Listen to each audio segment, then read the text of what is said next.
Sir? புரியல sir. எனக்கும் எதுவும் புரியல சார். இந்த ஊர்ல என்ன நடக்குதுன்னே புரியல சார். 10 வருஷத்துக்கு முன்னாடி குறைஞ்சபட்ச சம்பளம் 2000 ரூபாய், அதிகபட்ச சம்பளம் 20000 ரூபாய் இருந்திருக்கும். ஆனா இப்போ குறைஞ்சபட்ச சம்பளம் அதே 2000 ரூபாய் தான். ஆனா அதிகபட்ச சம்பளம் 2-3 லட்சத்துல போயிட்டு இருக்கு. இந்த ஊரு 2 லட்சம் ரூபாய் வாங்குறதுக்கு ஏத்த மாதிரி மாறிட்டு இருக்கு சார். சார், மொத்தம் இந்த ஊர்ல எத்தனை பேர் சார் இருப்பாங்க சொல்லு? ஒரு 60-70 லட்சம் பேர் இருப்பாங்க சார். நான் சென்சஸ் கணக்கா சார் கேட்டேன். இந்த ஊர்ல இருக்கிறவன் மொத்தம் 2 பேர் தான் சார். புரியல? ஒருத்தர் ஸ்பென்சர் பிளாசாக்கு உள்ள இருக்கிறவன், ஒருத்தர் ஸ்பென்சர் பிளாசாக்கு வெளியே இருக்கிறவன், சத்தியம் தியேட்டருக்கு உள்ள இருக்கிறவன், சத்தியம் தியேட்டருக்கு வெளியே இருக்கிறவன், ஏடிஎம் சென்டருக்கு உள்ள இருக்கிறவன், ஏடிஎம் சென்டருக்கு வெளியே இருக்கிறவன் நம்ம ஆளு. சார், கிரெடிட் கார்டு வாங்கிட்டீங்களா சார்? டெபிட் கார்டு வாங்கிட்டீங்களா சார்? ஹோம் லோன் வாங்கிட்டீங்களா சார்? அது தூக்கி இதுல போட்டீங்களா சார்? இதை தூக்கி அதுல போட்டீங்களா sir? Sir sir sir sir sir பாவம் சார். நான் ஏதோ பரவாயில்ல சார், ஏதோ 2 குரல் சொல்லி வாதியார் வேலை வாங்கி பொழைச்சிப்பேன். ஆனா இந்த ஹிஸ்டரி படிச்சவனுங்க, ஜியோகிராஃபி படிச்சவனுங்க, சோசியாலஜி படிச்சவனுங்க, சைக்காலஜி படிச்சவனுங்க, பொலிட்டிக்கல் சயின்ஸ் படிச்சவனுங்க, எக்கனாமிக்ஸ் படிச்சவனுங்க செத்தானுங்க சார். பாவம், வாத்தியார் வேலை கூட கிடைக்காது சார். ரொம்ப கரெக்ட் சார். இந்த வாழ்க்கை, வசதி, சந்தோஷம் இதெல்லாம் இந்த எம்பிஏ படிக்கிறவன், எம்சிஏ படிக்கிறவன், அண்ணா யூனிவர்சிட்டியில் இன்ஜினியரிங் படிச்சவன், டாக்டருக்கு படிச்சவன், இதெல்லாம் இவங்களுக்கு மட்டும் தானே சார்? எங்களுக்கு கிடையாதா சார்? நான் 2000 ரூபாய் பத்தலன்னு சொல்ல சார், பசி கொடுமை பட்டினின்னு சொல்ல சார், பிச்சை கேட்கல சார். ஆனா அந்த பணம் வாங்குறவனுக்கு பண்ற அலப்பறை இருக்குல்ல சார், தாங்க முடியல சார். மனிதர் நோக மனிதர் பார்க்கும் வாழ்க்கை இனி உண்டானான் பாரதி. அதான் சார் நடக்குதுங்க. 2 லட்ச ரூபாய் வாங்குறானுங்க, 3 லட்ச ரூபாய் வாங்குறானுங்க, காரை வாங்குறானுங்க, வீட வாங்குறானுங்க, ரேபன் கிளாஸ் போடுறானுங்க, ஷூஸ் போடுறானுங்க, சென்டப் போடுறானுங்க. டிஸ்டர்ப் ஆகுமா ஆகாதா சார்? ஆகும் sir. Touch me here if you dare, don't look at my face, unbutton me here அப்படின்னு பொண்ணுங்க எழுதுனா, அதுவும் மார்பிள எழுதிட்டு வந்தா, பாவமா ரோட்ல போற நம்ம பசங்களுக்கு தொடணும்னு தோணுமா தோணாதா சார்? தோணும் சார். தோணும். இந்த தமிழ் படிச்சவெல்லாம் ஏதோ சாதுவானவன், அப்ராணி அப்படிலாம் நினைச்சிடாதீங்க.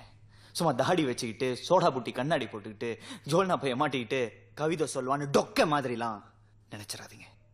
ஏன்னா தமிழ் ஒருவனை சாந்தப்படுத்துவது மட்டுமல்ல, தமிழ் ஒருவனுக்கு ரௌத்திரத்தையும் பழக்கும். பண்ண பழகடா பச்சை படுகொலை நான் பாரதிதாசன். நான் பண்ணிட்டேன். Yes, of course I did cold-blooded murders. இதெல்லாம் சொல்லி நான் எனக்கு நியாயப்படுத்திக்க விரும்பல. I'm not trying to justify myself. நான் பண்ணதில் எனக்கு பிடிக்கல, நான் தப்பிக்கணும்னு நினைச்சேன், தப்பிச்சிட்டேன். ஏன்னா என்னோட ஆனந்தி திரும்ப வந்துட்டா. நான் திரும்பவும் அந்த குட்டி 7 வயசு பையனா மாறிட்டேன். அந்த சாவராத வயசு போயிட்டு நாங்க 2 பேரும் போறோம் சந்தோஷமான வாழ்க்கையை தேடி. எங்களுக்கு கிடைக்கும்.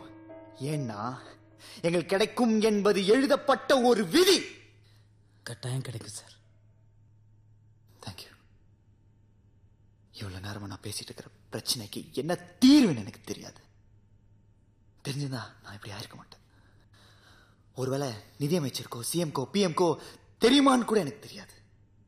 ஒருவேளை அமெரிக்க ஜனாதிபதி புஷ் அவருக்கு தெரிஞ்சிருக்கலாம். ஒரு ஐஎஸ்டி கால் போட்டு பேச துப்பு நமக்கு கிடையாது. என்ன பண்றது? நான் தப்பிச்சிட்டேன். பட் நீங்களும் தான். வாழக்கூடிய இந்த ஊர் ரொம்ப ரொம்ப ரொம்ப மோசமானது. நீங்க சாப்பிடுற ஒரு வாய் பீஸாக்காக, ஷூக்காக, கண்ணாடிக்காக கொலை செய்யப்படலாம் பண்ணிட்டு இருக்காங்க. Got it? Be aware of it. That's it. Close பண்ணுங்க. இவன் ஒரு நிமிஷம். அள்ளல் பட்டு ஆற்றாத அழுத கண்ணீர் செல்வத்தை தேய்க்கும் பட்டை. இந்த ஊரினுடைய செல்வத்தை பணக்காரர்கள் அழிக்கக்கூடிய படை, ஆர்மி. என்ன மாதிரி நொந்து நூலாய் அவமானப்பட்டு அழுதுகிட்டு இருக்கிறவங்களோட கண்ணீர். Got it? நன்றி. க்ளோஸ் பண்ணுங்க.